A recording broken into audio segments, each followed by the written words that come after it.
Welcome back to Barbecue and Bottles, and today we're going to be doing a little test to compare traditional side ribs versus belly ribs. So the difference between side ribs versus belly ribs is just simply that the actual belly is left on the rib itself. Now side ribs, they come down from the side of the animal and they come down right around the belly.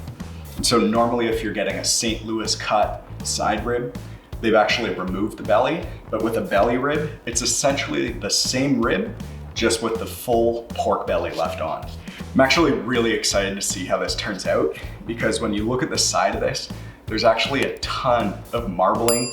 There's some extra muscle tissue there as well, and I think that's just gonna make for a really decadent rib. So the first thing we're gonna do is just remove the membrane here.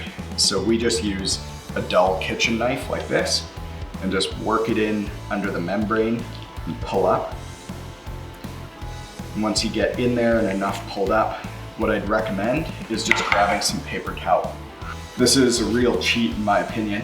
It just allows you to hold onto that membrane a lot easier, and it just makes it simple to pull away in one giant piece. There. Now that membrane, it doesn't render down over the course of a cook, so if you just pull it off like that, it just makes for a more tender rib when you're biting into it at the end. Okay, now we're ready to make our seasoning here for the ribs. And as I said, we're just going in with something really basic, so salt, pepper, garlic.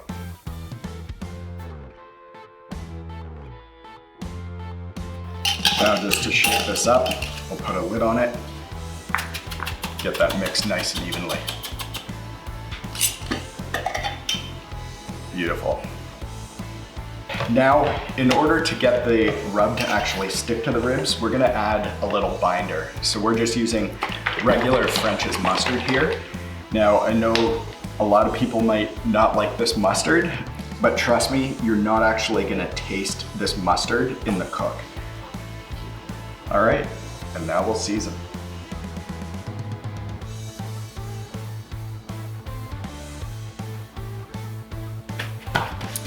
Pat that in here. Now we'll flip these guys over and do the same on the other side. Let's go fire up the grill and get these smoking.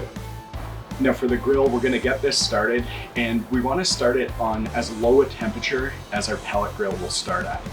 Now this pellet grill here will go to 180, so we'll keep it at 180. You know, if yours only starts at 200, that's fine, or if you're doing this over a charcoal grill or what have you, just try to maintain a temp around 180 to 225, somewhere in that range, just so that you can start this off really nice and low and slow. So let's get this started up. So you can see, because we let these sweat, a lot of the salt has just disappeared from the surface here and absorbed into a rib, and that's what we're looking for. That's what's gonna internally season the meat here. All right, we've got the smoker up to temp here, so let's get these guys on. Just look at how beautiful the marbling is in this belly rib. Just absolutely incredible, super meaty, tons of fatty goodness. So I'll get that right there. Get the other two racks on. Perfect. So we're 30 minutes into our cook, and we're gonna make our little baste or spritz here. Now we're just going to apply it with one of these little guys, but if you've got a spritzer bottle, that's perfect as well. We just wanted to do a version of this where we'll show you a simple way just to apply it with this brush, just in case you don't have a spritzer bottle at home. We had water in here, and we're going in with equal parts apple cider vinegar and water. All right, so we'll just get that mixed up. Now let's head over to the smoker and start basting. Now this baste, it's just gonna help to maintain the moisture content in the ribs so they don't dry out. Now if you've got your spritzer bottle, again, just hit them with a quick misting, but we're just gonna go in like this and just apply some manually with a brush. So after the first half hour, that's what these guys look like. The smoke is starting to adhere to these ribs. And you'll see that we put these ribs on after only resting on the kitchen countertop for about 30 minutes. So they were still cool to the touch, and that really helps the smoke adhere to your protein. So now we're gonna close this down and we'll come back again every half an hour to 45 minutes for another spritz. Okay, we're at the 3-hour mark. So what we're gonna do is just move these ribs around a little bit. I'm gonna make sure we're getting these cooked nice and evenly. So we're gonna just shift them around a bit. All right, now we're also at this point gonna turn up the heat. So we're gonna increase the temperature in our pellet smoker to 250 degrees. And now we'll baste yet again. I should have mentioned for the cook here that we're just using regular hickory pellets. So nothing special about these guys, but I really like the flavor profile of hickory smoke and ribs. So we're almost done here. Just look at the color on these ribs. Absolutely incredible. You can see the bend test here. They're really nice and wiggly, and you're starting to see some cracks form as you bend them. So they're probably, say, 20 minutes away from being done. Now for the belly rib, just look at that color. But you'll see I left the skin on the actual rib here. So for this, we got to figure out a way to turn this into crackling. So we're over at the gas grill. We've got all the burners on high, and we're gonna put this down for 2 minutes on the skin side down, just to see if we can get some of that crackling to form.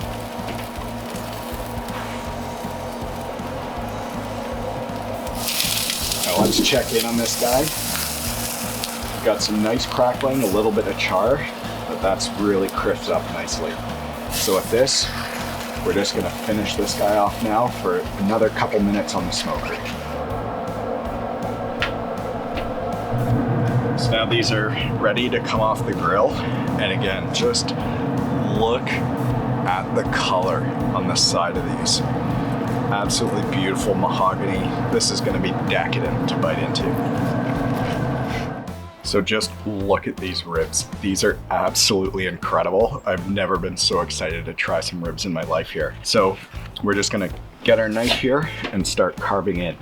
Now for carving in, we usually tip the ribs upside down just so it's a little bit easier to see between where the bones are, so you're not dulling your knife.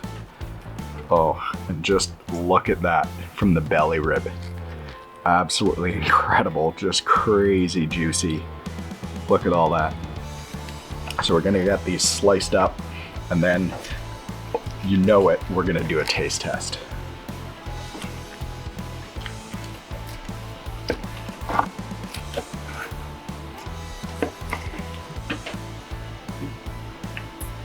So just look at that. We're gonna compare that rib versus one of these traditional St. Louis cuts. And this is gonna be absolutely decadent. You can see the traditional St. Louis cut. It's pretty much all lean meat just throughout the entire rib. Got a really nice smoke ring on both sides, almost to the point where the whole rib's pink. And you've got the beautiful color on the exterior. Now, with the belly rib, you've got just an incredibly juicy rib. That's insane. I've never seen ribs this juicy before. And that's just because of the amount of marbling that's in the belly here.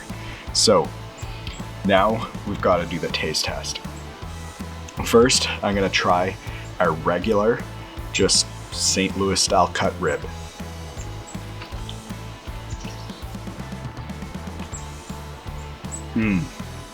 Really nice bite. You can see it came clean off the bone here, and that's what you're looking for. You're not looking for fall off the bone. You want to be able to bite in, and then the meat comes cleanly off the bone. That's how you know you've nailed your ribs. You can really taste the pork here. This was a heritage breed. I think it was a Duroc, might have been a Berkshire, but the richness from that flavor profile really shines through. So now, let's bite into the belly rib.